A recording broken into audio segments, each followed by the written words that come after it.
Baik, izin masuk. Assalamualaikum warahmatullahi wabarakatuh. Waalaikumsalam warahmatullahi wabarakatuh.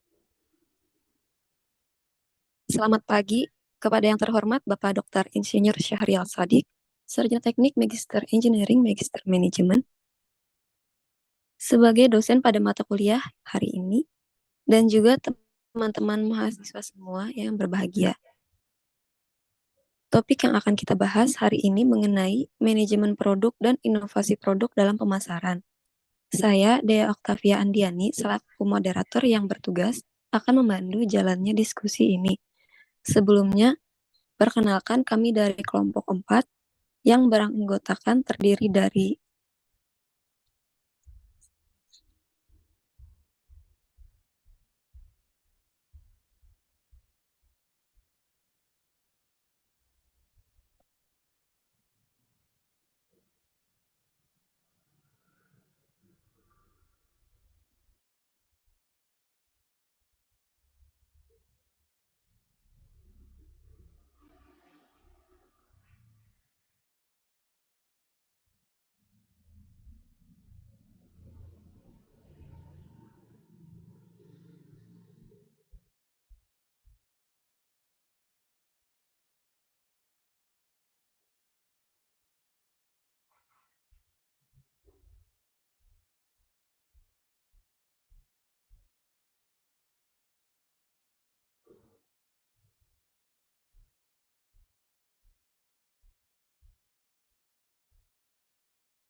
baik, izinkan saya untuk memperkenalkan anggota dari kelompok 4. Yang pertama, ada Kamalia Putri, ada Muhammad Fikri Perdana, Dia Sofi, Dewi, saya sendiri Dea Oktavia Andiani, Kania Dwi Nastiti, Noriski Yuliani, Priska Ilina, Reski Amalia, dan Rina. Langsung saja ke penyajian materi pertama mengenai pengembangan produk baru yang akan dipaparkan oleh Reski Amalia, Kamalia Putri, dan Noriski Yuliani. Kepada rekan pemateri, dipersilahkan. Baik, terima kasih Dea atas kesempatannya. Nah, di sini saya bakal menjelaskan tentang pengantar pengembangan produk. Nah, sebelumnya seorang produsen itu pasti punya alasan atau latar belakang sendiri mengapa mereka memperbaharui produk tersebut. Nah, salah satu alasan dari hal tersebut adalah dengan adanya globalisasi. Jadi globalisasi ini teman-teman bisa ada karena berbagai faktor. Misalnya seperti perubahan ekonomi, sosial, politik, kemajuan teknologi, dan lain sebagainya. Yang mana globalisasi ini menyebabkan peningkatan persaingan bisnis yang semakin ketat. Lalu, jika persaingan bisnis semakin ketat, apa sih sebenarnya dampak atau akibatnya kepada produsen gitu? Boleh di next?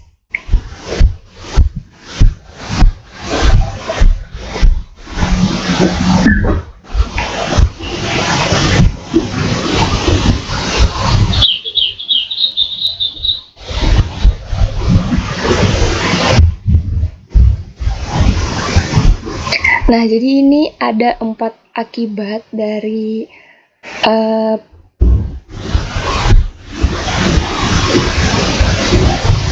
ini ada 4 akibat dari globalisasi tadi. Yang pertama ada produk harus terus diperbaharui. Jadi sebagai produsen, kebutuhan kita itu adalah memenuhi kebutuhan pasar karena siklus hidup produk itu pendek. Jadi produk itu semakin hari ada aja produk baru, ada aja produk baru secara terus menerus. Jadi produk itu harus terus diperbaharui. Yang kedua ada konsumen untuk kualitas tinggi. Jadi dengan adanya tuntutan dari kualitas barang oleh konsumen ini, sehingga perusahaan itu harus menciptakan produk yang berkualitas dan inovatif.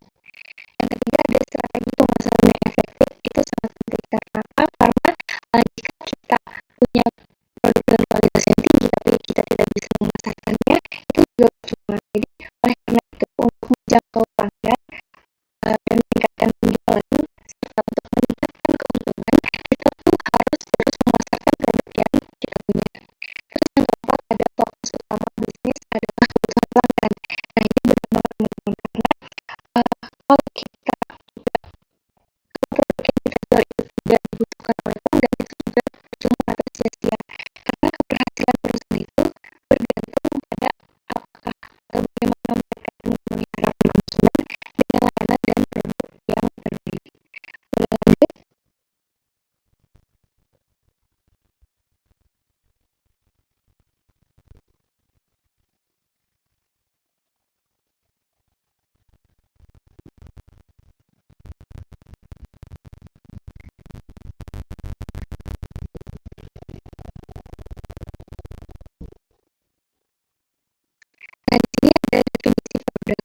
Baik, melanjutkan materi sebelumnya mengenai pengembangan produk baru, ada definisi pengembangan produk. Jadi, pengembangan produk itu strategi dan proses perusahaan dalam mengembangkan, memperbaiki, atau memperbanyak kegunaan produk buat pasar yang menginginkan unsur baru.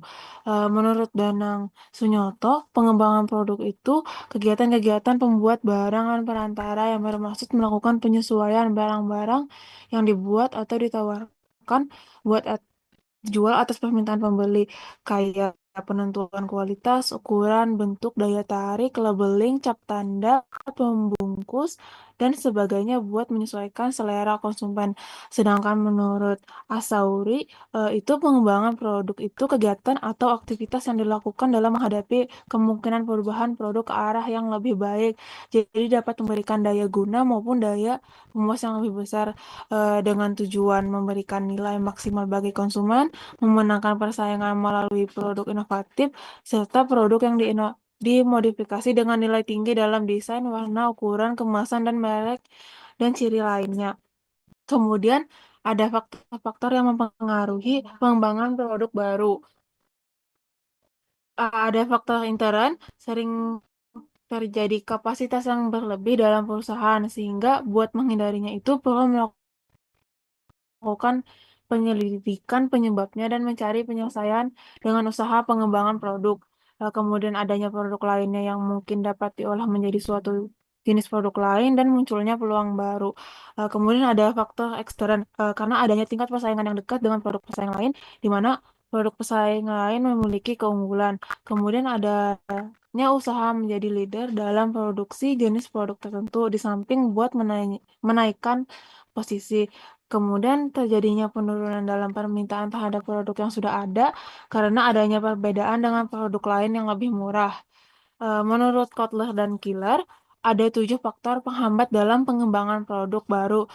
Satu itu keterbatasan ide baru yang penting buat pengembangan produk dasar. Kemudian kedua, persaingan ketat menyebabkan segmentasi pasar yang lebih kecil, juga berdampak pada penurunan penjualan dan laba. Kemudian ada regulasi pemerintah dan tuntutan sosial itu berkaitan keamanan konsumen dan lingkungan. Keempat, kemudian ada biaya pengembangan yang tinggi buat riset, manufaktur, dan pemasaran. Kemudian ada keterbatasan modal buat riset dan peluncuran produk. Kemudian ada tuntutan waktu pengembangan yang singkat dalam persaingan. Dan terakhir, ada siklus hidup produk yang lebih pendek karena secepatnya persaingan meniru. Boleh next?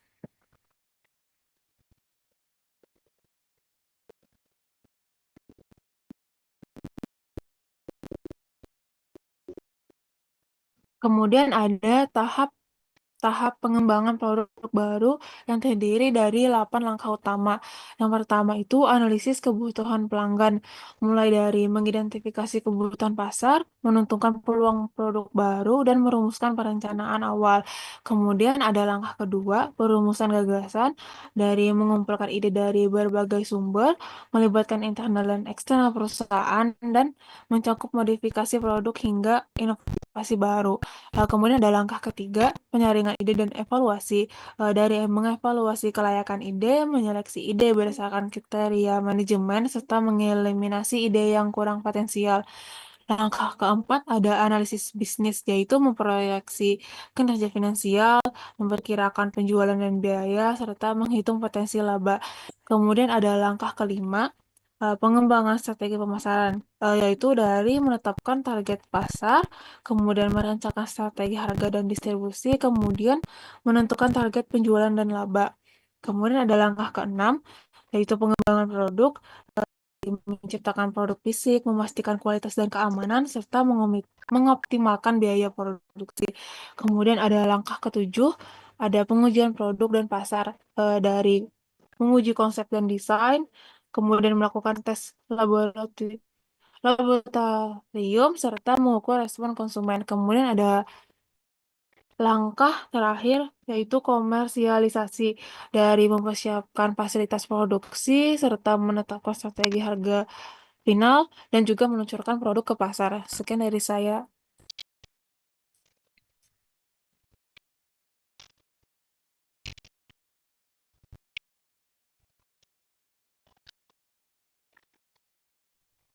Izin melanjutkan materi berikutnya yaitu tentang strategi pengembangan produk. Dalam inovasi produk baru itu perusahaan mengalami beberapa tantangan. Eh, oleh karena itu, perusahaan perlu melakukan perumusan dan penerapan strategi yang komprehensif untuk menghambat tantangan tersebut. Eh, Menurut Clutter dan Armstrong pada 2008 itu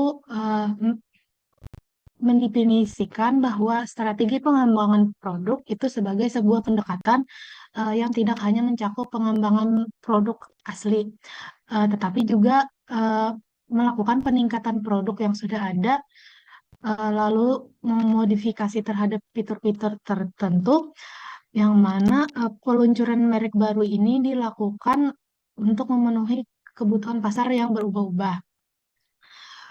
Untuk lebih jelasnya, Kloter itu membagi strategi pengembangan produk baru menjadi tiga. Yang pertama, ada strategi peningkatan kualitas, di mana strategi ini dirancang untuk meningkatkan kerja fungsional sebuah produk dengan berfokus pada aspek-aspek penting. Contohnya itu dalam peningkatan daya tahan produk yang lebih lama.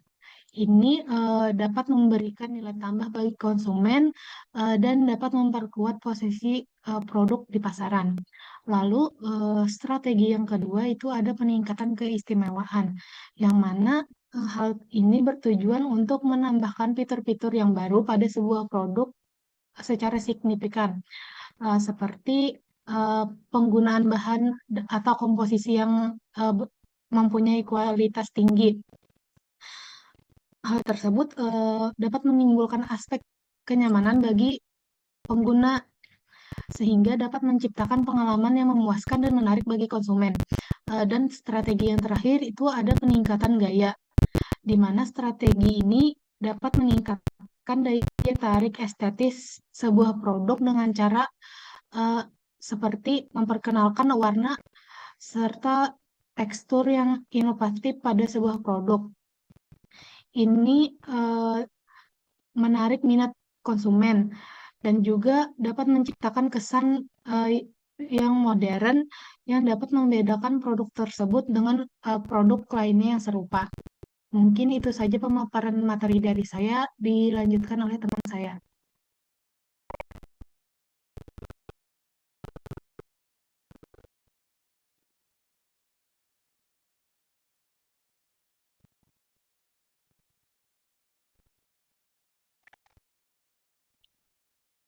Baik, terima kasih kepada rekan pemateri yang telah memaparkan materinya tadi.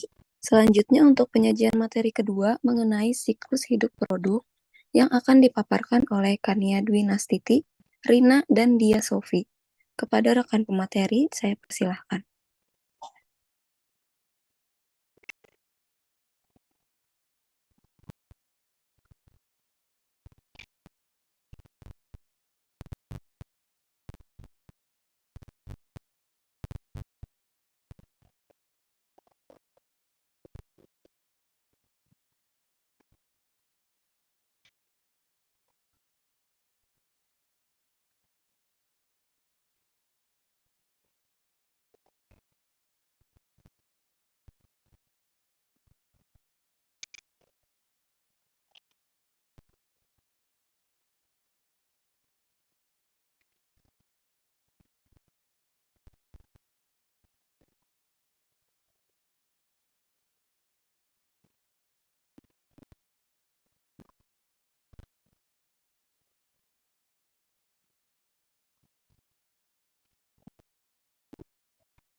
Selanjutnya yaitu materi tentang siklus hidup produk. Menurut Anderson, siklus hidup produk adalah konsep yang menggambarkan rangkaian tahapan dari suatu produk hingga layak dipasarkan dan dikonsumsi oleh khalayak umum. Sementara itu, Kotler dan Armstrong mendefinisikan siklus hidup produk sebagai perjalanan penjualan dan laba suatu produk selama masa hidupnya. Jadi bisa disimpulkan bahwa siklus hidup produk merupakan ikhtisar yang menggambarkan tahapan-tahapan tertentu dalam perjalanan penjualan suatu produk. Setiap tahap dalam siklus hidup ini memiliki peluang dan tantangan tersendiri yang berkaitan dengan potensi keuntungan yang dapat diraih oleh perusahaan. Dengan memahami di tahap mana suatu produk berada dan ke arah mana produk tersebut bergerak, perusahaan dapat merumuskan rencana bisnis yang lebih tepat. Konsep ini diambil dengan menganalogikan produk dengan manusia yang lahir, hidup, dan mati. Melalui siklus hidup produk, perusahaan dapat menentukan kapan saat yang tepat untuk melakukan pengembangan produk.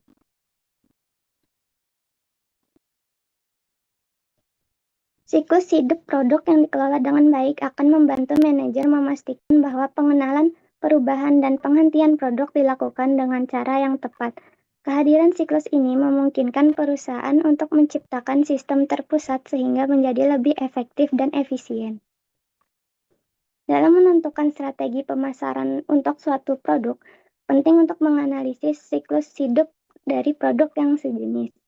Karena permintaan konsumen dan persaingan akan berubah seiring dengan siklus hidup produk tersebut.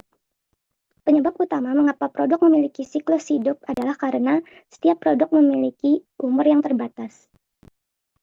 Tujuan dari mempelajari siklus hidup produk ini adalah untuk memaksimalkan nilai produk dan keuntungan dari setiap tahapan. Oleh karena itu, pemasar perlu menyelidiki siklus hidup produknya dan strategi apa yang tepat untuk setiap tahapan. Selain itu, mereka juga perlu mencermati perkembangan pasar secara keseluruhan akibat inovasi dan persaingan. Dengan pemahaman yang lebih baik mengenai konsep siklus hidup produk, para manajer dapat mengenali respon konsumen terhadap produk yang ditawarkan serta intensitas persaingan yang dihadapi perusahaan. Hal ini dapat memungkinkan mereka merancang strategi bisnis yang lebih efektif. Mungkin itu saja materi dari saya. Selanjutnya akan disampaikan oleh teman saya. Baik, yang kedua ini ada tahap-tahap siklus hidup produk. Ada 5 tahap, yaitu yang pertama ada tahap pengembangan. Tahap pengembangan ini adalah fase awal di mana ide produk baru dirumuskan dan diuji sebelum diluncurkan ke pasar. Proses ini melibatkan riset pasar yang mendalam, analisis kebutuhan konsumen, dan pengembangan desain. Tahap ini sangat krusial karena keberhasilan atau kegagalan produk di pasar sangat bergantung pada kualitas pengembangannya. Yang kedua ada tahap perkenalan. Pada tahap ini, produk baru resmi diluncurkan dan tersedia untuk konsumen. Fokus utama perusahaan adalah membangun kesadaran pasar melalui berbagai strategi pemasaran seperti promosi, edukasi konsumen, dan distribusi. Penjualan biasanya tumbuh lamban karena konsumen itu membutuhkan waktu lama untuk mengenal produk baru. Selain itu, harga produk seringkali lebih tinggi karena investasi awal yang besar seperti biaya produksi dan pemasaran. Kemudian tahap yang ketiga ada tahap pertumbuhan. Tahap pertumbuhan ini ditandai dengan lonjakan penjualan yang signifikan akibat penerimaan positif dari konsumen awal seperti inovator.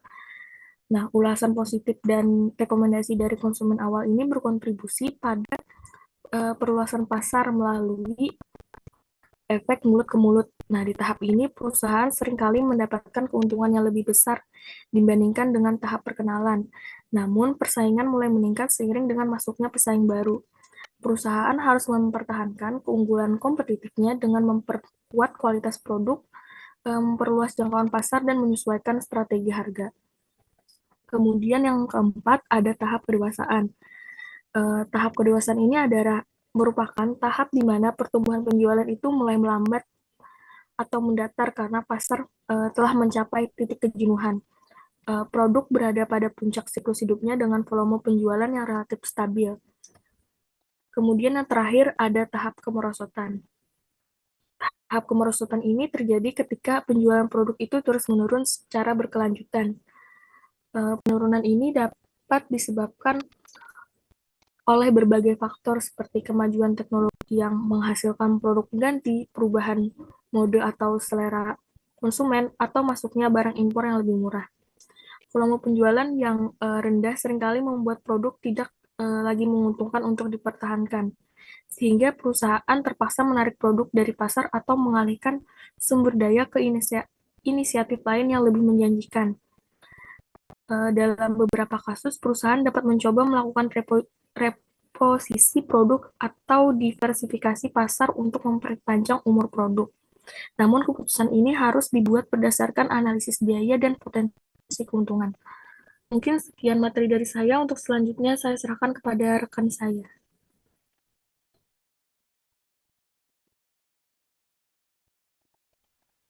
Baik, materi selanjutnya ada fase pengembangan produk. Nah, fase pengembangan produk ini sendiri itu terdiri dari 6 fase, di mana dimulai dari fase 0 atau fase perencanaan, kemudian ada fase 1, fase pengembangan, kemudian fase 2, perancangan tingkat sistem, kemudian ada fase 3, detail perancangan, keempat ada fase pengujian dan penyempurnaan, kemudian kelima ada production ramp up. Nah, yang pertama itu ada fase 0 atau perencanaan. Nah, pada fase ini tuh biasa lebih dikenal dengan fase zero fase. Nah, pada pada fase ini tuh biasanya dilakukan perencanaan awal untuk pengembangan produk, di mana perencanaan ini mencakup seperti persetujuan atas proyek yang akan dilakukan dan penentuan bagaimana proses pengembangan produk akan berjalan. Nah, fase ini juga bertujuan untuk memastikan bahwa proyek ini memiliki dasar yang kuat dan arah yang jelas sebelum melangkah ke tahap berikutnya. Contohnya itu, misalnya nih, sebuah perusahaan itu ingin membuat botol minum ramah lingkungan. Nah, pada fase 0 ini, perusahaan itu menyetujui ide proyek, kemudian merencanakan kebutuhan sumber daya, kemudian ada riset pasar, kemudian ada, ke fase pertama, yaitu fase pengembangan konsep. Nah, pada fase ini, konsep produk itu mulai dikembangkan. Konsep ini mencakup gambaran lengkap tentang bentuk, fungsi, dan cara kerja produk. Nah, pada tahap ini juga dilakukan analisis terhadap produk serupa di pasar atau analisis kompetitif. Nah, untuk memahami kelebihan dan kekurangan pesaing, serta memastikan bahwa produk memiliki nilai ekonomis atau harga sesuai dengan fungsi manfaatnya. Hasil akhir dari fase ini yaitu menentukan siapa target pasar produk, kemudian mengembangkan beberapa alternatif ide produk, terus ada memilih konsep terbaik untuk dilanjutkan ke tahap berikutnya. Nah, contohnya untuk botol ramah lingkungan tadi yang sebelumnya sudah dirancang idenya, ini perusahaan mungkin mempertimbangkan 3 desain. Yang pertama itu ada 1 botol berbahan stainless steel, kemudian 2 botol berbahan bambu, kemudian 3 ada botol berbahan plastik daur ulang. Nah, setelah menganalisis, ternyata perusahaan memilih botol berbahan stainless steel karena tahan lama dan diminati konsumen. Kemudian ada fase kedua, yaitu fase perancangan tingkat sistem. Nah, pada fase ini produk itu dirancang pada tingkat sistem. Artinya, produk itu mulai dibagi menjadi komponen atau bagian-bagian yang lebih kecil. Nah, tata letak fisik atau bentuk awal produk mulai dirancang dan diagram alir untuk proses perakitan itu dibuat. Nah, tujuan dari proses ini adalah untuk menciptakan struktur dasar produk dan memastikan setiap komponen memiliki fungsi spesifik dalam sistem keseluruhan. Nah, contohnya pada botol ramah lingkungan tadi, perusahaan menentukan bahwa produk terdiri dari 3 bagian utama. Yang pertama ada badan botol, kemudian ada tutup botol, ketiga ada lapisan anti-selip di bawah botol. Nah, di sini mereka membuat diagram bagaimana bagian-bagian ini dirangkai menjadi botol yang utuh. Kemudian ada fase 3 atau fase detail perancangan. Nah, di fase ini semua aspek teknis produksi dirinci secara lengkap.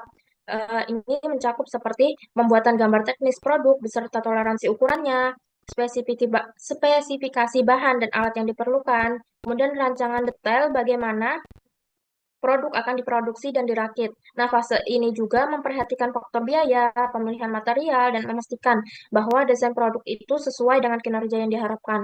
Nah, contohnya, perusahaan menentukan bahwa botol yang akan dibuat dari stainless steel ini berkualitas tinggi dengan ketebalan 1 mm dan tutupnya dilengkapi dengan silikan untuk mencegah kebocoran dan lapisan anti-selip dibuat dari karet daur ulang. Kemudian ada fase 4 atau fase pengujian dan penyempurnaan. Nah, pada fase ini prototipe dari produk itu dibuat dan diuji. Nah, prototipe sendiri adalah contoh awal dari produk dan pengujian dilakukan untuk memastikan bahwa produk ini memenuhi desain yang dirancanakan dan berfungsi sesuai harapan. Nah, pada fase ini ada 2 tahap pengujian. Yang pertama ada uji alpha atau menguji prototipe awal meskipun material atau proses produksinya belum final dengan tujuan untuk memastikan produk bekerja sesuai rencana. Kemudian ada yang kedua ada uji beta, yaitu menguji prototipe yang lebih mendekati produk akhir dengan material dan proses produksi sebenarnya untuk memastikan performa produk memuaskan dan melihat apakah ada kekurangan yang diperbaiki. Nah, contohnya perusahaan membuat prototipe botol stainless steel dan melakukan uji alpha untuk melihat apakah tutup botol benar-benar anti bocor. Nah, kemudian setelah itu dilakukan uji beta dengan menguji botol di laboratorium dan memberikan sampel ke konsumen untuk memastikan daya tahannya. Kemudian ada fase terakhir atau production ramp up. Nah, pada fase ini tuh dilakukan produksi awal, tapi dalam jumlah yang kecil. Nah, produk yang dihasilkan ini belum untuk dijual secara luas, tetapi digunakan untuk melatih tenaga kerja dan memastikan proses produksi berjalan lancar. Nah, produk ini biasanya diberikan kepada pengguna tertentu untuk mendapatkan masukan lebih lanjut sebelum produksi massa. Nah, tujuan dari fase ini adalah mempersiapkan semua hal yang diperlukan untuk produksi besar-besaran, termasuk alat, tenaga kerja, dan proses produksi. Nah, contohnya itu perusahaan memproduksi 100 botol stainless steel untuk melihat apakah proses produksi berjalan lancar.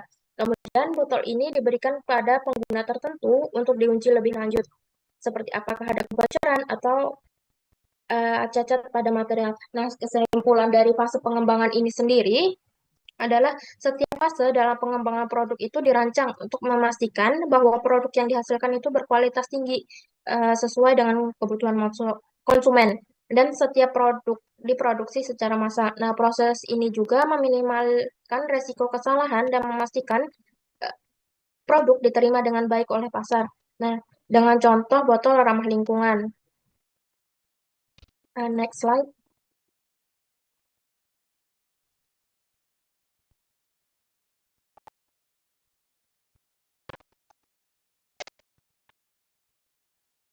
Nah, selanjutnya ada alur fase dari pengembangan produk. Nah, fase pengembangan produk ini dimulai dari fase 0 hingga fase kelima tadi. Nah, dari fase-fase tadi itu dapat dilaksanakan dengan beberapa alur proses sepanjang mengikuti aliran aktivitas dan aliran informasi yang terstruktur. Nah, alur fase pengembangan produk ini terbagi menjadi 3 jenis. Yang pertama itu ada alur proses pengembangan generik. Nah, alur proses pengembangan generik ini dilakukan fase di mana untuk memastikan setiap fase itu telah dilaksanakan serta memastikan keberlanjutan proyek. Maka perlu dilakukan evaluasi pada setiap fase tersebut. Dan jenis alur ini juga dapat dilakukan pada produk berbasis teknologi dan modifikasi produk minor.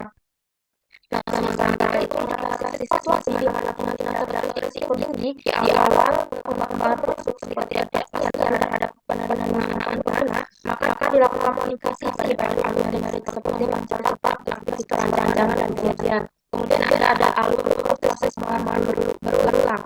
Nah, di mana alur proses pengembangan berulang ini dilakukan dengan cara beberapa kali pengembangan pada fase perancangan pembuatan alur dan pengujian prototipe. Nah, alur ini biasanya diterapkan pada industri perangkat lunak atau peralatan elektronik karena pada industri tersebut Proses pembuatan dan pengujian itu dilakukan dengan cepat sehingga dapat dilakukan berkali-kali. Nah, untuk menyesuaikan dengan alur proses berulang, perlu dilakukan dekomposisi produk ke dalam prioritas tinggi, sedang, dan rendah pada fase rancangan tingkat sistem.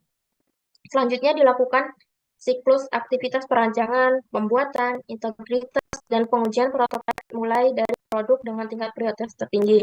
Kemudian ada yang terakhir atau ketiga, yaitu alur proses pengembangan kompleks. Nah, alur pengembangan kompleks ini dilakukan dengan cara adanya dekomposisi pada beberapa subsistem dan komponen ke dalam tahapan kerja secara paralel.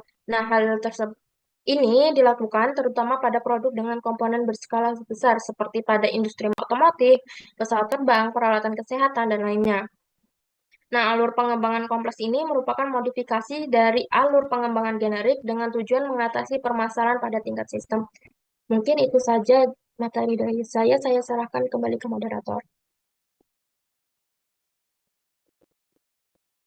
Baik, terima kasih kepada rekan pemateri sebelumnya. Selanjutnya, memasuki materi karakteristik keberhasilan. Karakteristik keberhasilan pengembangan produk baru.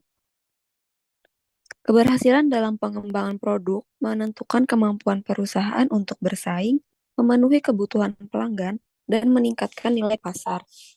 Seperti yang dijelaskan Mila sebelumnya, pengembangan produk baru ini didefinisikan sebagai proses yang kompleks, mencakup penciptaan produk baru ataupun penyempurnaan produk yang sudah ada.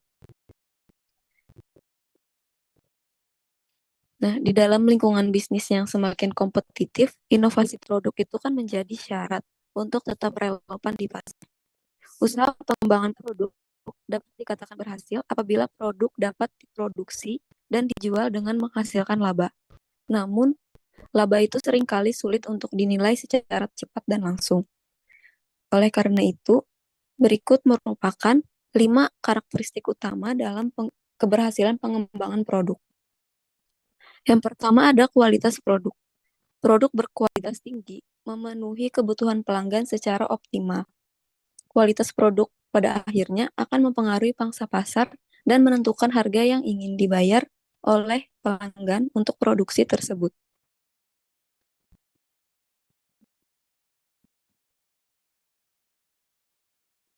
Pertama ada pemenuhan fungsi. Produk misalnya tuh jika produk adalah sebuah blender, pengukurannya kan adalah seberapa baik blender dapat menghancurkan bahan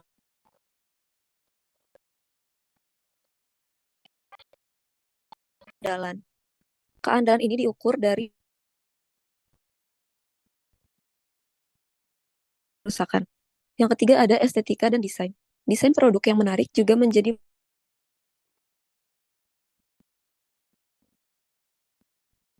dengan survei atau wawancara ke pelanggan langsung untuk mengetahui tingkat kepuasan mereka terhadap estetika produk.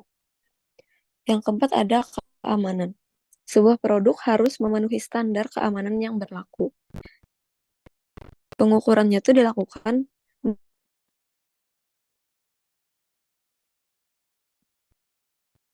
aman digunakan oleh pelanggan. Karakteristik yang kedua ada biaya produk.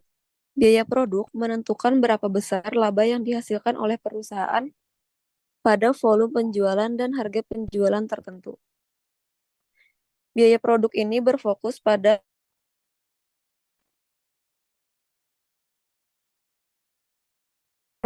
produknya meliputi biaya manufaktur dan biaya per unit. Biaya manufaktur ini meliputi biaya bahan baku, tenaga kerja, alat produksi, dan energi. Sedangkan biaya per unit ini dihitung dengan membagi total biaya produksi dengan jumlah produk yang dihasilkan. Karakteristik yang ketiga ada waktu pengembangan produk. Waktu pengembangan akan menentukan kemampuan perusahaan dalam bersaing, menunjukkan daya tanggap perusahaan terhadap perubahan teknologi, dan pada akhirnya akan menentukan kecepatan perusahaan untuk menerima pengembalian ekonomis dari usaha yang dilakukan tim pengembangan. Karakteristik yang keempat ada biaya pengembangan produk. Biaya pengembangan merupakan salah satu komponen yang penting dari investasi yang dibutuhkan untuk mencapai laba. Biaya pengembangan ini mencakup seluruh pengeluaran dari riset hingga peluncuran produk, seperti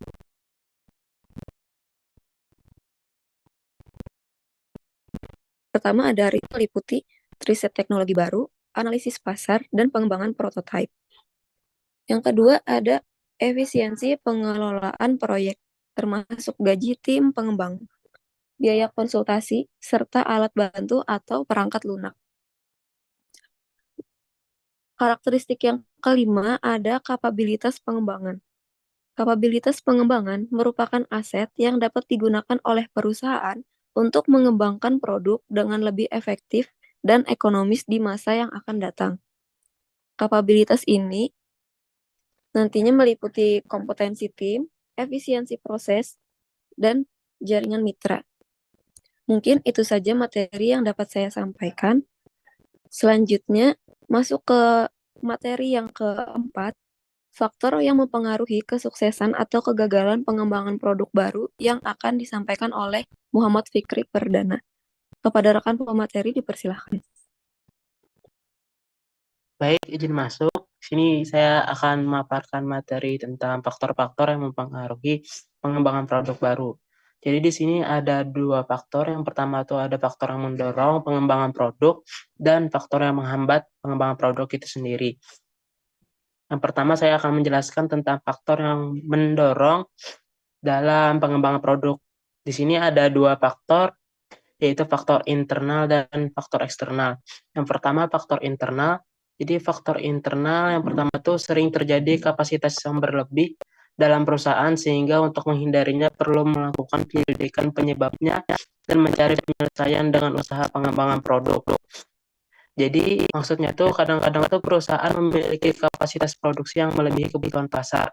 Hal ini itu bisa terjadi karena berbagai alasan seperti permintaan pasar yang menurun, peningkatan efisiensi produksi, atau investasi besar dalam teknologi yang meningkatkan kapasitas pabrik. Jadi untuk mengatasi masalah ini tuh perusahaan perlu mencari solusi kreatif. Salah satunya adalah dengan mengembangkan produk baru. Terus tuh faktor yang kedua adalah adanya produk lainnya yang mungkin masih dapat diolah menjadi suatu jenis produk lain. Jadi maksudnya tuh seringkali perusahaan tuh memiliki bahan baku produk setengah jadi atau sisa produksi yang sebenarnya masih dapat diolah menjadi produk lain yang memiliki nilai jual. Misalnya tuh seperti dalam industri makanan, potongan buah atau sayuran yang tidak terpakai dapat diolah menjadi keripik atau produk lainnya.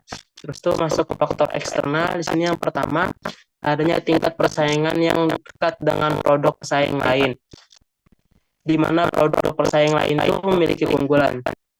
Jadi dalam dunia bisnis sendiri, persaingan antara perusahaan seringkali sangat ketat, terutama jika produk yang ditawarkan memiliki fungsi atau manfaat yang mirip. Ketika pesaing berhasil menawarkan produk yang memiliki keunggulan tertentu, seperti kualitas yang lebih baik, fitur yang lebih canggih, atau harga yang lebih kompetitif, hal ini dapat mengancam posisi perusahaan di pasar. Jadi untuk mengatasi situasi ini, perusahaan itu harus merespon dengan melakukan pengembangan produk agar tidak tertinggal.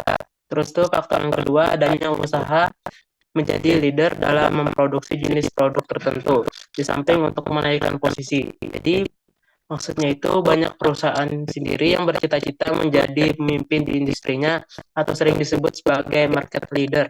Jadi menjadi pemimpin berarti perusahaan itu diakui sebagai yang terbaik dalam kategori produk tertentu dan memiliki pengaruh besar di pasar. Untuk mencapai posisi ini, perusahaan itu harus terus berinovasi dan menawarkan produk yang unggul dibandingkan kompetitor. Terus faktor yang ketiga, terjadinya penurunan dalam permintaan terhadap produk yang sudah ada.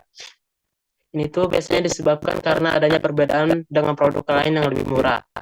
Jadi kadang-kadang produk yang sebelumnya populer dan diminati oleh masyarakat tuh mengalami penurunan permintaan. Salah satu penyebabnya itu adalah adanya produk lain di pasar yang menawarkan harga lebih murah atau fitur yang lebih menarik. Untuk mengatasi masalah ini, perusahaan perlu melakukan pengembangan produk agar tetap relevan dan menarik di mata konsumen. Baik, boleh next slide.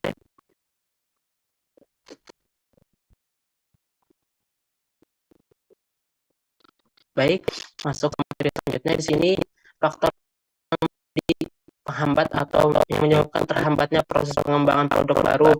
Yang pertama, jadi menurut Coulter dan Hiller tahun 2008 itu terdapat 7. Yang pertama itu ada kekurangan gagasan mengenai produk baru yang penting di bidang tertentu. Jadi contohnya itu seperti baja atau deterjen yang sulit menciptakan inovasi besar karena produknya sudah sangat mendasar dan fungsinya jarang berubah. Perusahaan itu seringkali hanya menemukan sedikit cara untuk meningkatkan produk ini sehingga pengembangan produk menjadi tantangan yang sangat besar. Terus tuh yang kedua, pasar yang terbagi-bagi karena persaingan yang ketat.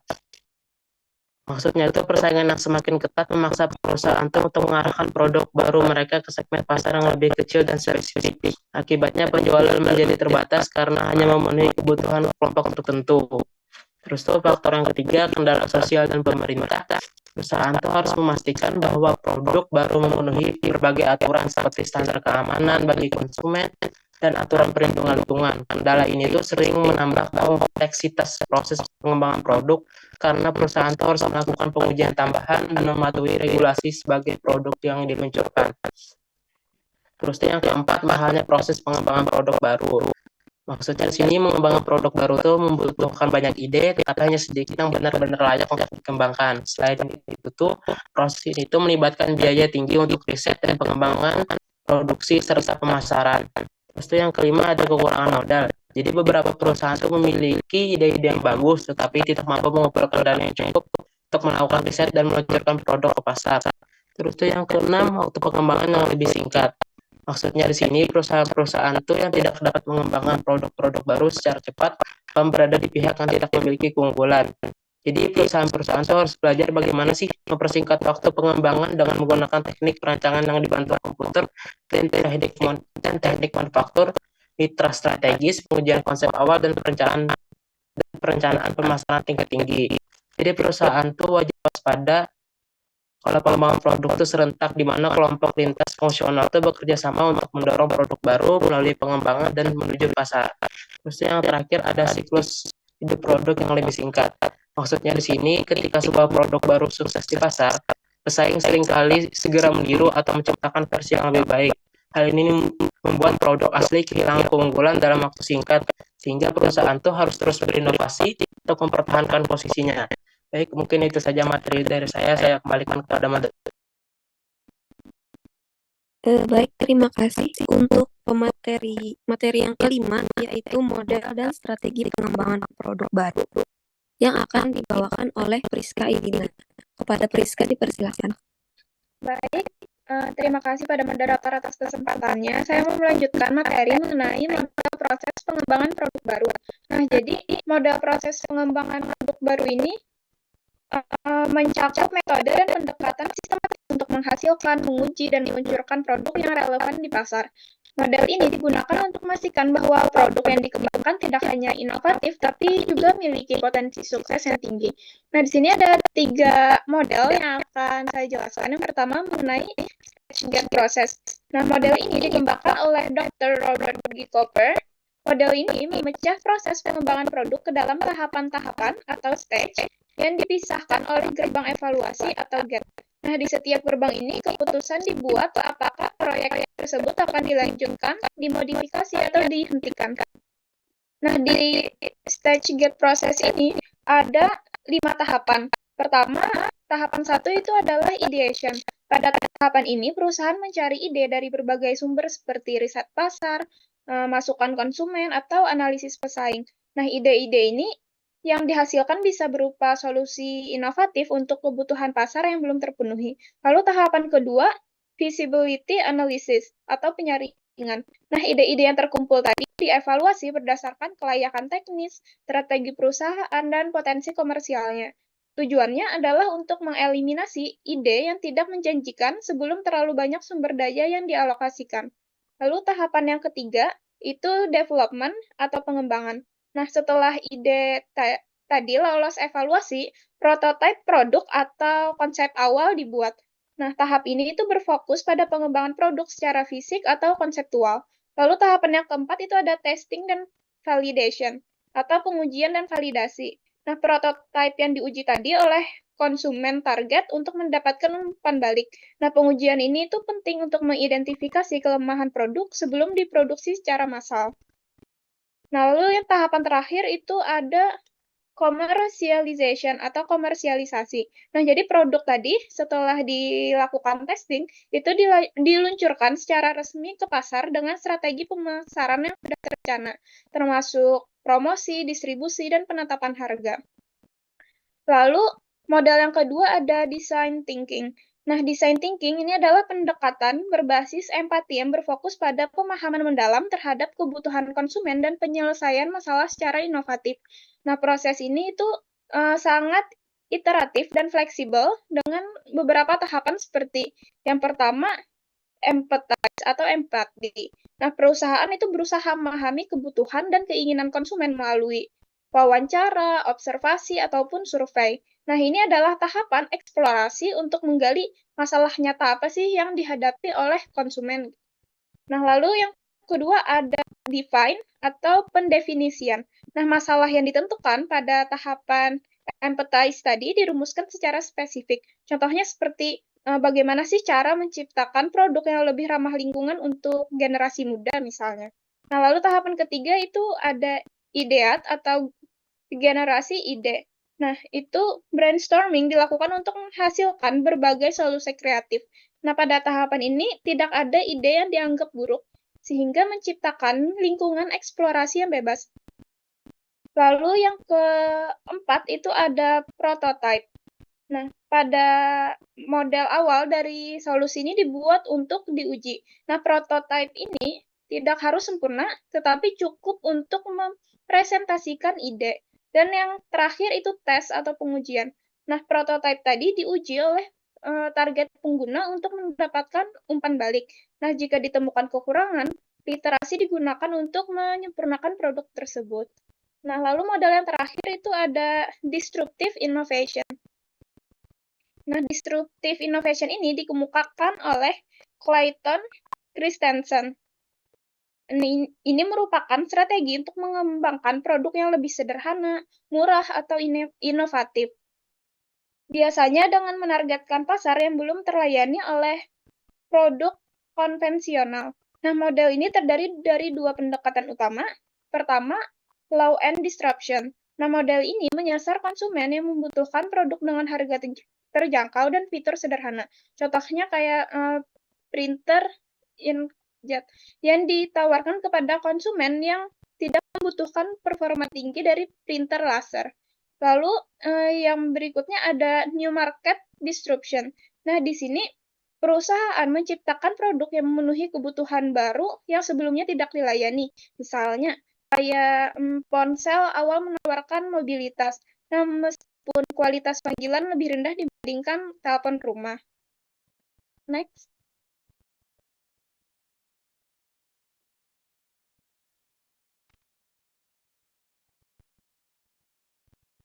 Next slide. Ya. Nah, lalu yang berikutnya mengenai strategi pengembangan produk baru. Nah, di sini strategi pengembangan produk baru ini mencakup langkah dan pendekatan yang dirancang untuk memastikan produk yang dibuat relevan dengan kebutuhan pasar sekaligus memiliki peluang keberhasilan yang tinggi. Nah, di sini langkah pertama adalah membangun kolaborasi lintas fungsi. Nah, di mana berbagai departemen seperti penelitian dan pengembangan, pemasaran, produksi, dan penjualan bekerja sama secara terintegrasi. Nah, jadi setiap anggota tim itu harus memahami visi, misi, dan target produk untuk menghindari miskomunikasi yang dapat menghambat proses, seperti contoh kasus pengembangan printer portable. Selanjutnya, perusahaan menyusun piagam inovasi produk atau Product Innovation Charter. Nah, di sini sebuah dokumen strategis yang memberikan arahan konsisten untuk inovasi produk baru. Nah, ini memuat visi, platform produk, sumber daya, dan prioritas untuk memastikan fokus tetap pada pengembangan produk, bukan hanya pada aktivitas lain yang tidak relevan. Nah, selain itu, pengumpulan input strategis juga menjadi bagian penting, melibatkan analisis terhadap misi perusahaan, kesesuaian strategi, platform produk yang ada, dan sumber daya yang tersedia. Tahap berikutnya adalah penentuan target pasar melalui analisis mendalam untuk memahami siapa sih pengguna utama produk serta kebutuhan spesifik mereka. Nah, strategi ini kemudian dilanjutkan dengan uji coba dan iterasi, menggunakan pendekatan seperti design thinking untuk mengembangkan prototipe, mendapatkan umpan balik dari konsumen, dan melakukan perbaikan berkelanjutan. Nah, akhirnya peluncuran produk dilakukan dengan rencana pemasaran yang matang, menyesuaikan strategi harga, distribusi, dan komunikasi berdasarkan hasil uji coba pasar. Dengan menggabungkan semua elemen-elemen ini, strategi pengembangan produk baru menjadi lebih kolaboratif, inovatif, dan terstruktur, sehingga mampu menghindarkan produk yang relevan dan kompetitif di pasar. Mungkin sekian dari saya. Untuk berikutnya akan dijelaskan oleh teman saya, Dewi.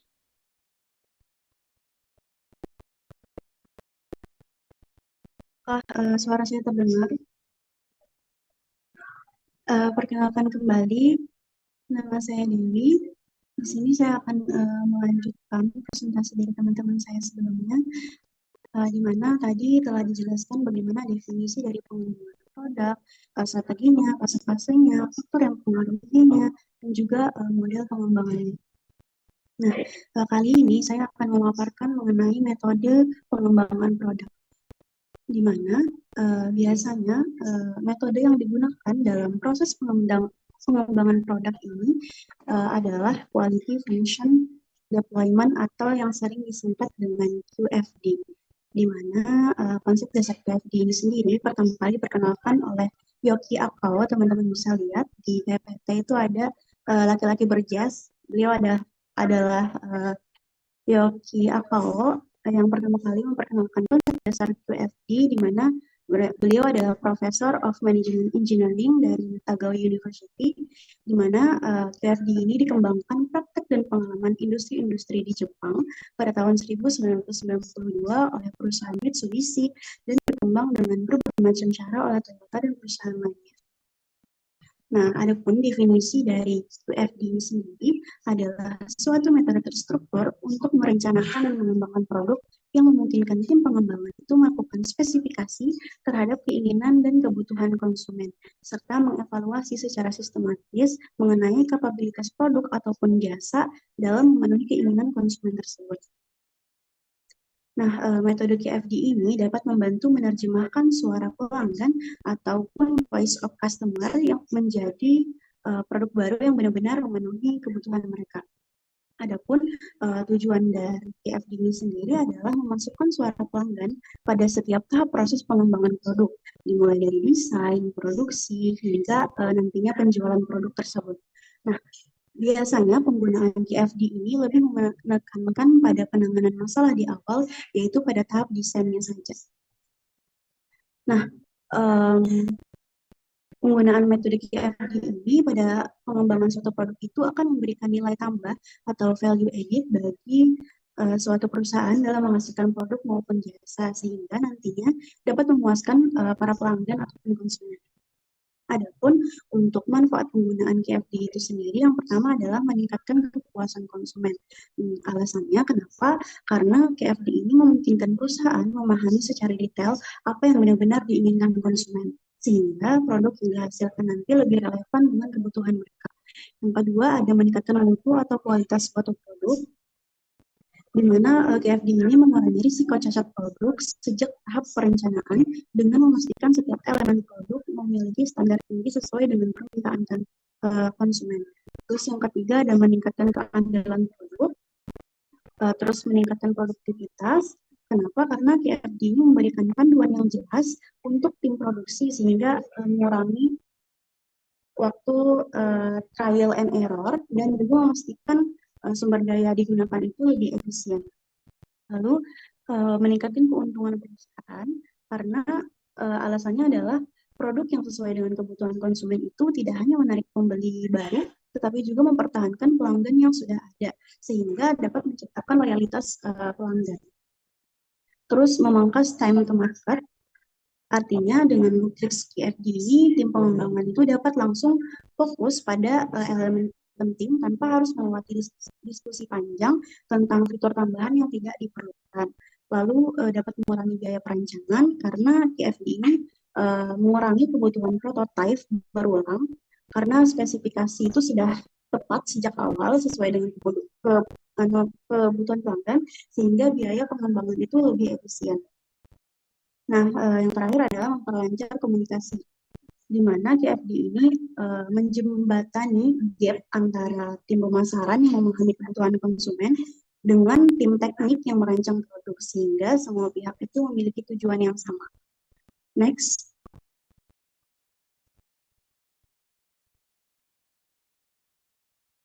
Nah, selanjutnya adalah tahap KFD.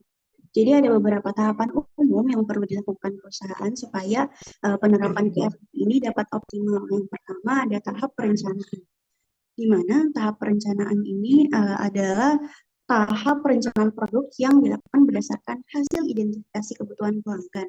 Misalnya mengenai efektivitas pemakaian, keamanan, tampilan produk atau jasa, dan juga kesesuaian produk. Nah, maksud dari tahap ini adalah tahap ini itu bertujuan untuk mengidentifikasi dan memahami kebutuhan pelanggan itu secara mendetail. Jadi data yang diperlukan itu menjadi dasar untuk merancang produk yang sesuai dengan harapan pelanggan. Nantinya fokus di tahap ini adalah pada aspek seperti efektivitas, keamanan, tampilan, dan juga kesesuaian produk. Selanjutnya, yang kedua adalah tahap penilaian, di mana tahap penilaian ini adalah tahap untuk menilai apakah hasil pengolahan data ini sudah sesuai dengan kebutuhan pelanggan atau belum. Nah, hal ini akan berkaitan dengan desain produk yang nantinya dibuat. Lalu selanjutnya ada desain produk, di mana tahap ketiga ini yaitu masuk ke bagian desain produk setelah terlebih dahulu menentukan parameter yang akan dipakai dalam proses memproduksinya. Nah, parameter yang digunakan ini contohnya kayak ukuran, bahan, ataupun fitur tambahan yang ditambahkan pada produk tersebut. Nah, pada tahap ini perusahaan itu mulai merancang desain produk berdasarkan kebutuhan pelanggan yang telah ditentukan. Lalu selanjutnya ada perencanaan dan proses produksi, di mana setelah desain produk itu telah jadi dan disepakati, maka barulah bisa masuk ke tahap perencanaan dan proses produksi. Nah, di tahap ini adalah penerapan desain yang sudah dibuat ke dalam proses produksi, sehingga perusahaan itu nantinya membuat rencana detail seperti penggunaan mesin, berapa jumlah produk, terus jadwal produksi bagaimana, dan juga bagaimana alur distribusinya. Tujuan dari perencanaan dan proses produk ini adalah untuk memastikan produk diproduksi dengan efisien dan juga sesuai dengan spesifikasi desain yang telah dibuat. Next.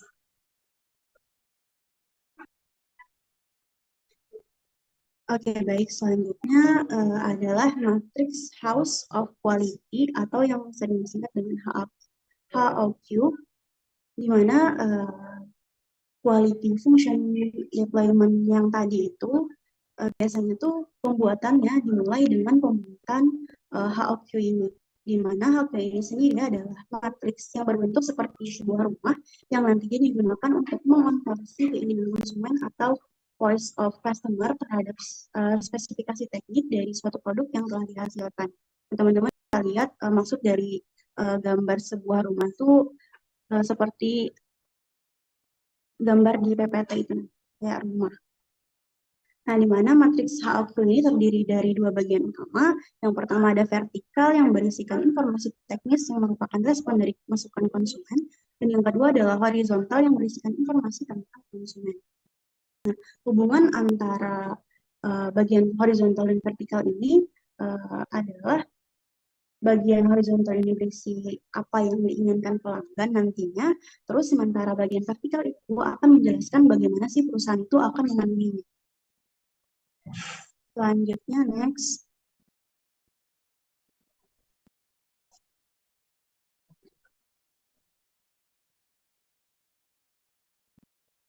Nah, ini adalah langkah-langkah dalam penerapan QFD dengan matriks HOQ, di mana di sini ada 6 bagian atau 6 langkah, seperti yang gambar sebelumnya itu, gambar rumah tadi.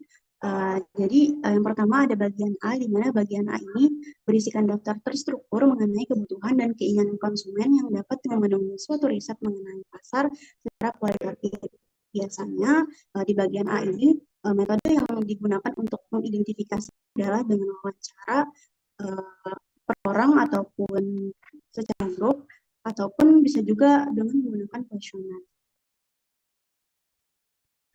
Untuk bagian B ini, selanjutnya bagian B yaitu mengenai survei pasar dan rencana strategi. Di mana pada bagian B ini itu memuat jenis-jenis informasi penting berupa data pasar yang kuantitatif, tujuan strategis yang akan dicapai, serta memberikan ranking kebutuhan konsumen, di mana ada 3 jenis data yang diperlukan, yaitu tingkat kepentingan dari tiap kebutuhan konsumen, data tingkat kepuasan konsumen terhadap produk-produk yang dibandingkan, dan juga yang terakhir adalah bagaimana tujuan strategis untuk produk atau jasa yang baru yang akan dikembangkan. Untuk bagian selanjutnya adalah bagian C, di mana bagian C ini berisikan persyaratan teknis terhadap produk atau jasa baru yang akan dikembangkan, di mana data persyaratan teknis ini diturunkan berdasarkan suara konsumen yang telah diperoleh pada bagian A sebelumnya. Nah, untuk setiap persyaratan teknis ini ditentukan suatu pengukurannya, di mana terdiri dari 3 pengukuran.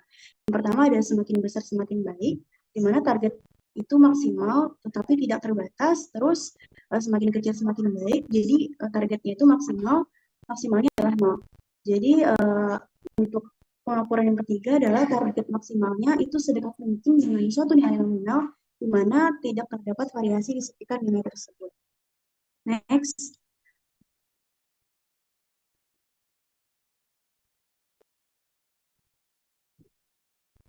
Untuk langkah selanjutnya ada bagian D, di mana bagian D ini berisikan kekuatan antara persyaratan teknis dari produk atau jasa yang dikembangkan di bagian C tadi dengan suara konsumen yang dikumpulkan di bagian A tadi, yang mempengaruhinya nantinya.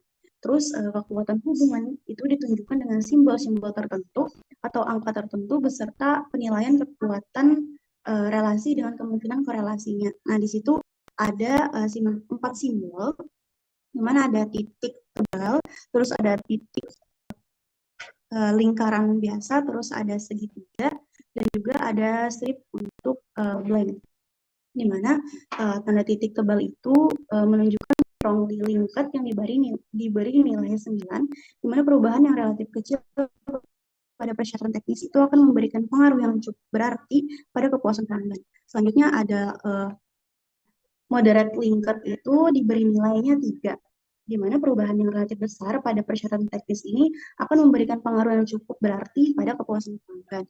Selanjutnya ada simbol segitiga atau possibly linked diberi nilai 1, itu perubahan yang relatif besar pada persyaratan teknis itu akan memberi sedikit perubahan pada kepuasan pelanggan. Yang terakhir ada not linked atau blank, di mana ini diberikan nilai 0. Jadi perubahan pada persyaratan teknis itu tidak akan berpengaruh terhadap kepuasan pelanggan. Next.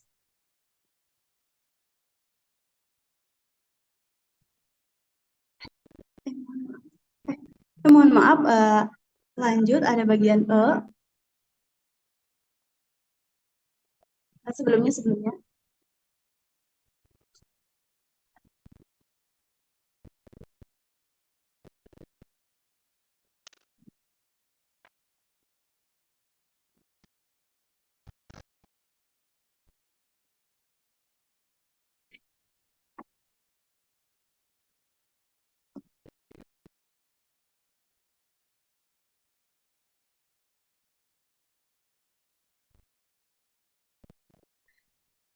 Oke, saya lanjutkan saja. Di bagian E itu berisikan keterkaitan antar persyaratan teknis yang satu dengan persyaratan lain yang terdapat pada bagian C. Jadi korelasi antar persyaratan teknis itu tergantung pada pengukuran dari setiap persyaratan teknisnya. Jadi ada 2 kemungkinan. Yang pertama ada positive impact, tandanya bisa seperti 0 ataupun plus untuk positif. Ada yang menggunakan tanda positifnya itu plus. Terus ada juga negative impact dengan simbol silang, ataupun ada yang menggunakannya dengan simbol minus. Selanjutnya pada bagian terakhir yaitu bagian F, di mana bagian F ini berisikan 3 macam jenis data, yaitu mengenai tingkat kepentingan ataupun ranking persyaratan teknis. Lalu selanjutnya mengenai technical benchmarking dari produk yang dibandingkan dan juga target kinerja persyaratan teknis dari produk yang dikembangkan. Next. Nah, teman-teman bisa lihat di PPT itu ada contoh gambar dari hasil penerapan HOQ ini, di mana di gambar tersebut HOQ pada produk baju gamis. Nah, kalau teman-teman ingat atau buka kembali di makalah, pada bagian customer procurement itu adalah bagian A, di mana bagian A itu merupakan hasil dari wawancara ataupun kuesioner yang dibuat perusahaan. Jadi itu tuh jawaban dari hasil wawancara ataupun kuesioner. Itu permintaan dari pelanggan. Bahwa jahitannya tuh kalau bisa baju gamis itu rapi, terus bahannya nyaman, produknya tidak cacat, stoknya selalu ada, harganya sesuai kualitas, pembayaran bisa non-tunai, dan juga pelayanan di rumah. Nah, terus selanjutnya ada di bagian B itu yang mengenai aggregate customer need itu. Nah, itu ada skor ataupun ranking, di mana bagian B itu teman-teman kalau ingat tadi, itu membuat informasi tingkat kepentingan kebutuhan konsumen, di mana tingkat kepuasan terhadap produk yang ada dan juga tujuan strategis untuk produk barunya.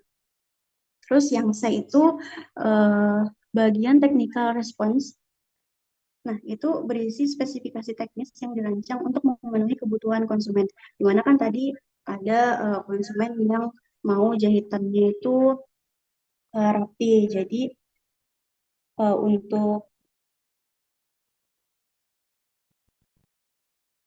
untuk respon dari produk yang akan di-launching nanti, kita tuh bisa memilih penjahit dengan potensi yang tinggi dan juga berpengalaman.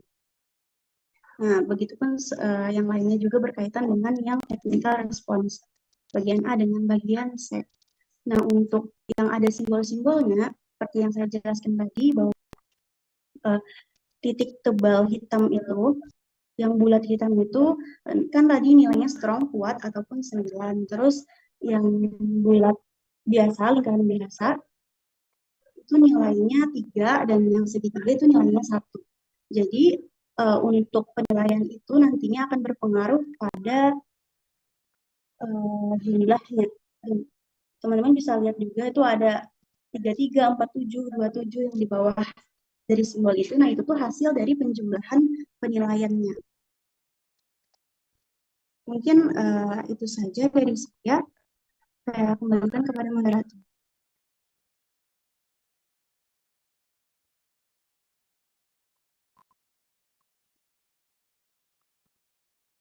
Baik, terima kasih kepada rekan pemateri yang sudah memaparkan materinya tadi. Selanjutnya memasuki sesi diskusi kepada teman-teman mahasiswa yang ingin mengajukan pertanyaan bisa direaksi atau mengangkat tangan.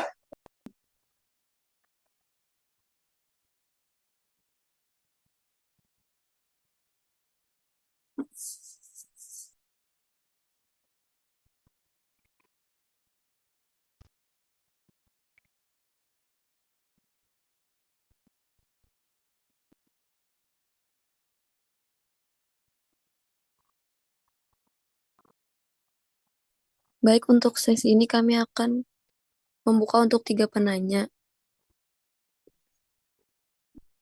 Yang pertama ada Gaitsa Askia Rahima, yang kedua ada Siti Aisyah Azahro, dan yang terakhir ada Gusti Salwa Safa Balela. Kepada Gaitsa dipersilahkan. Oke, baik. Terima kasih atas kesempatannya moderator dan kelompok penyaji. Perkenalkan, nama saya Gaitsa Askia Rahima dari kelompok 6. Jadi, saya akan bertanya mengenai strategi pengembangan produk. Pertanyaannya adalah, bagaimana sih perusahaan itu dapat memastikan bahwa inovasi produk baru itu memberikan nilai tambah yang signifikan di pasar yang sangat kompetitif, sementara juga meminimalkan risiko finansial yang mungkin terjadi. Itu saja pertanyaannya. Terima kasih. Baik, terima kasih kepada saudari Gaitsa. Selanjutnya ada dari Aisyah. Pada Aisyah dipersilahkan. Baik, izin masuk. Perkenalkan kembali, nama saya Siti Aisyah Zahro dari kelompok 4. Saya mau bertanya, menurut kalian bagaimana cara merancang atau melakukan inovasi produk agar produk tersebut selalu dapat diterima oleh konsumen atau pasar dengan baik? Mungkin itu saja pertanyaan dari saya. Terima kasih.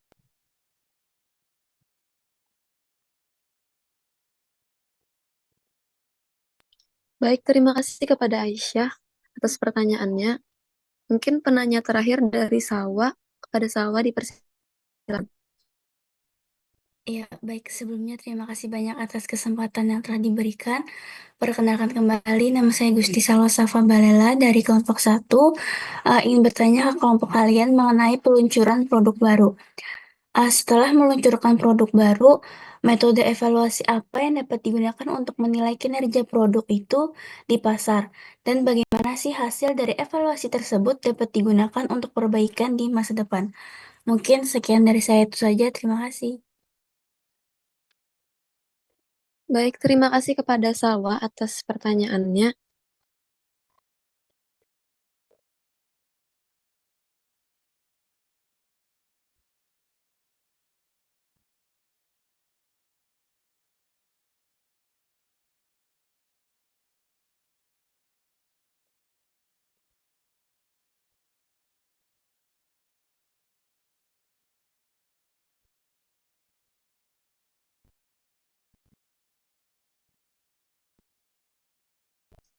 Mungkin kepada teman-teman pemateri yang sudah mencatat pertanyaan dan sudah menemukan jawabannya, bisa langsung dijawab aja.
Sebelumnya izin masuk menjawab pertanyaan dari Siti Aisyah Az-Zahro.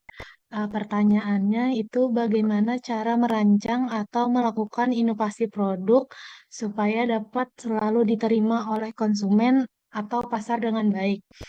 Uh, Jawabannya yaitu perusahaan itu perlu melakukan pendekatan strategi yang strategis dan terstruktur. Salah satu caranya yaitu dengan melakukan uh, survei pasar melalui segmentasi pasar yang telah kita pelajari. Dari segmentasi pasar tersebut kan kita dapat mengidentifikasi tuh uh, produk yang akan kita inovasikan itu cocoknya di daerah mana sih?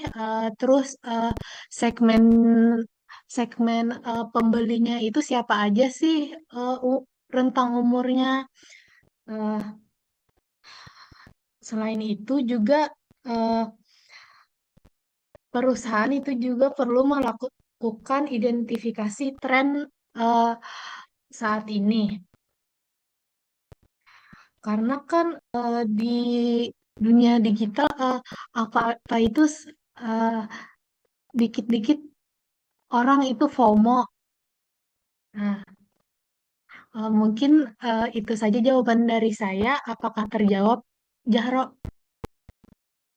Iya, Juli, terima kasih atas jawabannya, bisa diterima. Terima kasih.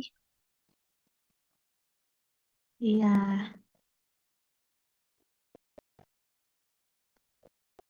Baik, izin masuk. Di sini saya akan menjawab pertanyaan dari Sawat. Jadi pertanyaannya tadi tuh, setelah meluncurkan produk baru, metode evaluasi apa yang dapat digunakan untuk menilai kinerja produk di pasar dan bagaimana hasil evaluasi tersebut dapat digunakan untuk memperbaiki atau untuk melakukan perbaikan di masa depan. Jadi jawaban dari saya itu, jadi setelah meluncurkan produk baru tersendiri itu, evaluasi kinerja di pasar sangat penting untuk memastikan keberhasilan dan mengetahui area yang memerlukan perbaikan. Jadi yang pertama-tama tuh untuk evaluasi itu sendiri yaitu menganalisis data penjualan untuk melihat apakah produk itu memenuhi target yang telah ditetapkan baik dari segi jumlah unit yang terjual maupun pendapatan yang dihasilkan. Jika hasilnya tidak sesuai harapan, perlu diteliti lebih dalam mengenai faktor yang mempengaruhi seperti strategi distribusi, harga, atau daya tarik produk. Selain itu, yang kedua itu pengumpulan umpan balik pelanggan serta survei itu tuh sangat penting karena dapat memberikan wawasan mengenai kepuasan, preferensi, dan masalah yang dihadapi konsumen. Informasi ini tuh membantu mengidentifikasi aspek yang perlu ditingkatkan seperti contohnya tuh kualitas produk, layanan purna jual, atau desain yang lebih relevan dengan kebutuhan pasar. Terus semua informasi yang dihasilkan dari evaluasi tadi itu disusun menjadi laporan yang jelas yang tidak hanya mengidentifikasikan masalah tetapi juga memberikan rekomendasi konkret untuk perbaikan masa depan. Jadi dengan melakukan evaluasi ini secara berkala, perusahaan itu dapat mengambil langkah strategis untuk memperbaiki kelemahan, meningkatkan daya saing, dan memenuhi kebutuhan konsumen dengan lebih baik sehingga peluang keberhasilan produk di masa depan dan di pasar akan semakin besar. Mungkin itu saja jawaban dari saya. Apakah dapat diterima dari Salwa? Iya, bisa diterima. Terima kasih banyak. Iya, makasih juga.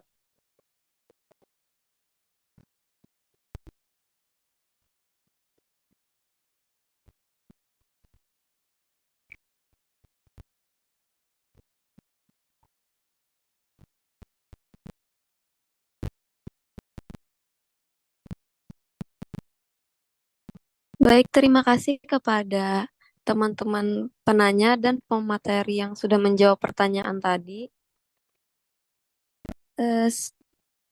Mungkin sampai di sini diskusi atau presentasi kelompok 4 pada hari ini. Saya akhiri diskusi kelompok kami hari ini dengan membacakan kesimpulan.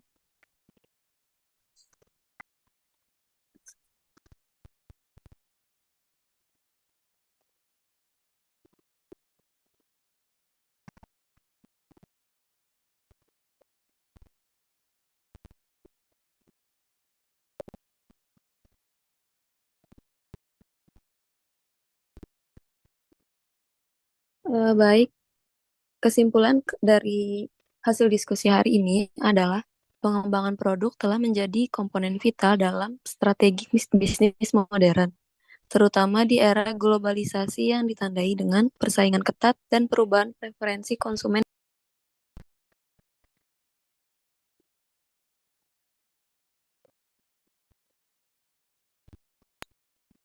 Dalam pelaksanaannya, pengembangan produk mengikuti tahapan yang sistematis dan terstruktur, dimulai dari analisis kebutuhan pelanggan, pengembangan konsep, perancangan produk, pengujian, hingga komersialisasi. Keberhasilan pengembangan produk sangat dipengaruhi oleh berbagai faktor internal dan eksternal. Faktor-faktor seperti kualitas produk, efisiensi biaya pengembangan dan produksi, ketepatan waktu pengembangan, serta kapabilitas perusahaan memegang peranan penting. Quality function deployment telah terbukti menjadi metode yang efektif dalam memastikan suara pelanggan terintegrasi dalam setiap tahap pengembangan produk.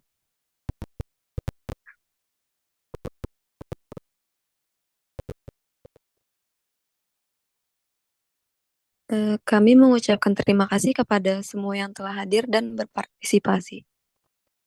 Sekian dari kami. Wassalamualaikum warahmatullahi wabarakatuh. Ya, waalaikumsalam Waalaikumsalam warahmatullahi wabarakatuh. Terima kasih kepada kelompok 4 yang telah presentasi dan diskusi dengan baik. Baiklah, untuk tugas selanjutnya ialah summary atau ringkasan yang akan bagi kelompok lain bisa meringkas materi kelompok 4 ya, dan untuk mengumpulkan atau mengupload video ke YouTube serta PPT dan makalah ke skrip. Demikian perkuliahan kita hari ini. Semoga ilmu bermanfaat. Akhir kata, wabillahi taufiq wal hidayah. Assalamualaikum warahmatullahi wabarakatuh. Waalaikumsalam. Terima kasih banyak, Bapak. Terima kasih semuanya. Terima kasih, Bapak. Ya, sama-sama.